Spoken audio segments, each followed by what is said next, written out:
था आप लोगों को। जो हमारा ये 10वां चैप्टर चल रहा था आहार आयोजन प्रक्रिया, इसका पार्ट 2 लेके आई हूँ आप लोगों के सामने। इसमें मैं ये आपको एक किशोरी व्यक्ति के लिए जो संतुलित आहार तालिका होती है, संदर्भ इकाई कल मैंने आप लोगों को बताई थी, उस संदर्भ इकाई का ही इस संतुलित आहार तालिका के अंदर महत्वपूर्ण भूमिका होती है, और वो मैं आज इसमें इस सारणी के माध्यम से आप लोगों को बता रही हूँ। कल मैंने बताया था कि जो हमारे आहार तालिका जो बनाते हैं उसके लिए ये जो संदर्भ इकाई है इसका होना जरूरी होता है। संदर्भ इकाई के लिए मैंने कल आपको बताया था कि अनाज की संदर्भ इकाई है वो 30 ग्राम होती है। ग्राम में दे रखा है मैंने, ग्राम में संदर्भ इकाई।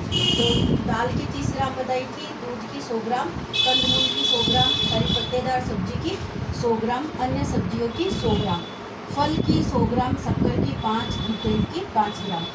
अब ये मैंने संदर्भ इकाई है जो 13 से 15 वर्ष के किशोर और किशोरी होते हैं और 16 से 18 वर्ष की, इसमें पूरे दिन में इनको कुल कितनी मात्रा की आवश्यकता होती है वो मैं इसमें बता रही हूँ। जैसे अनाज है हमारा, अनाज की 11 मात्रा है, वो सुबह से लेकर रात तक के भोजन में उसमें 11 इकाई उनके भोजन में होनी चाहिए। ऐसे ही दाल की इकाई है वो 2 होनी चाहिए प्रतिदिन हमारे भोजन के अंदर। दूध की इकाई है वो 5 ग्राम, और कंदमूल की है 1 ग्राम, हरी पत्तेदार सब्जी की 1 ग्राम, अन्य सब्जियों की 2 ग्राम, फल की 1 इकाई होना चाहिए, शक्कर की 5 इकाई होनी चाहिए, और घी तेल की 8 इकाई होनी चाहिए। तो ये हमारी इतनी संदर्भ इकाई है वो पूरे दिन के भोजन के अंदर होनी चाहिए। अब ऐसे ही जो 16 से 18 वर्ष के एज वाले व्यक्ति होते हैं उन किशोरों के लिए ये तो 11 की 11 ही है, इसमें दाल की है वो हमने आधी इकाई है वो बढ़ा दी है।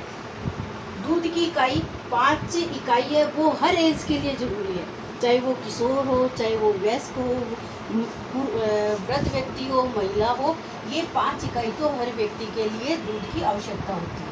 5 इकाई का मतलब अब ये आपको निकालना आपको बता रही हूँ मैं। जैसे ये संदर्भ इकाई है एक संदर्भ इकाई पूरे दिन में कितनी इकाई चाहिए, तो इन दोनों को हम मल्टीप्लाई करेंगे तो ये 330 आ जाएगा हमारा। 30 को 11 से गुना करेंगे तो ये 330 आ जाएगा, जो 13 से 15 वर्ष के बच्चे के लिए कुल मात्रा प्रतिदिन में आवश्यकता होती है। ऐसे ही हम इस संदर्भ इकाई को इससे गुणा करेंगे, इन दोनों को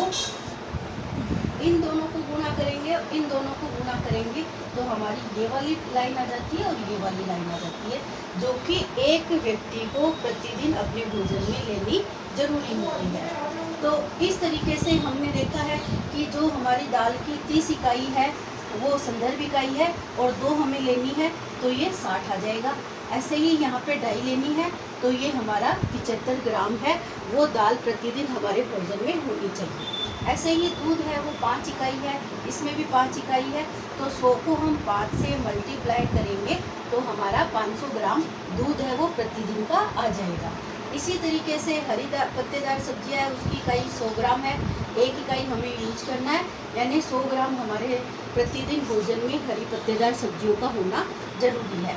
ऐसे ही फल है वो भी 1 इकाई होना जरूरी है, चाहे वो 13 से 15 वर्ष हो, चाहे 16 से 18 वर्ष हो। तो ये यानी 100 ग्राम यानी एक फ्रूट है वो रोज़ अपने भोजन में शामिल करना जरूरी है।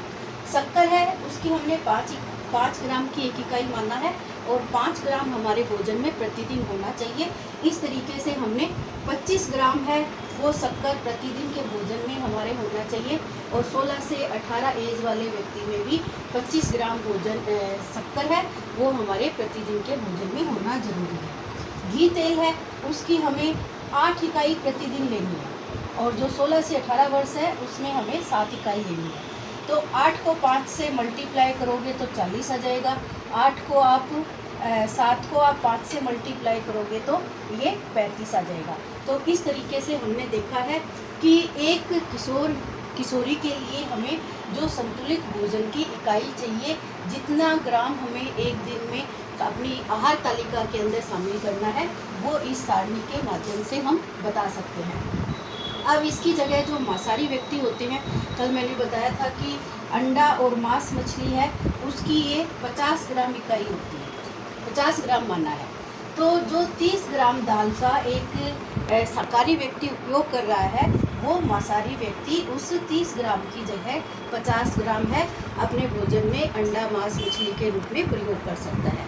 तो इस तरीके से हमारी ये संतुलित आहार तालिका बन जाती है। अब इस आहार तालिका जब हम किसी भी एज के व्यक्ति के लिए आहार तालिका आगे हम बनाएंगे, तो उसके अंदर हमें इन्हीं संदर्भ इकाई का प्रयोग करते हुए वो तालिका और इन दोनों का ही उपयोग करके हम पूरे दिन की आहार तालिका का प्रयोग करेंगे। तो इसलिए इन दोनों चीज़ों को आपको, ये टेबल है वो याद रखनी है कि हमें कितनी इकाई संदर्भ इकाई है और कितनी हमें एक दिन में प्रयोग लेनी है अपने भोजन में। तो आपका ये किशोरी के लिए संतुलित आहार तालिका है वो प्राप्त हो जाएगी। तो इस तरीके से अगर ये समझ में नहीं आती है तो मैं आप लोगों को दोबारा बताने का प्रयास करूँगी, लेकिन ये इम्पोर्टेंट है, आपको याद रखना है कि ये बहुत ही इम्पोर्टेंट तालिका है जो कि एक संतुलित आहार प्राप्त करने के लिए हमारे भोजन में ज़रूरी होती है। तो आज के लिए इतना ही काफ़ी है, आपका ये चैप्टर पूरा हो जाता है।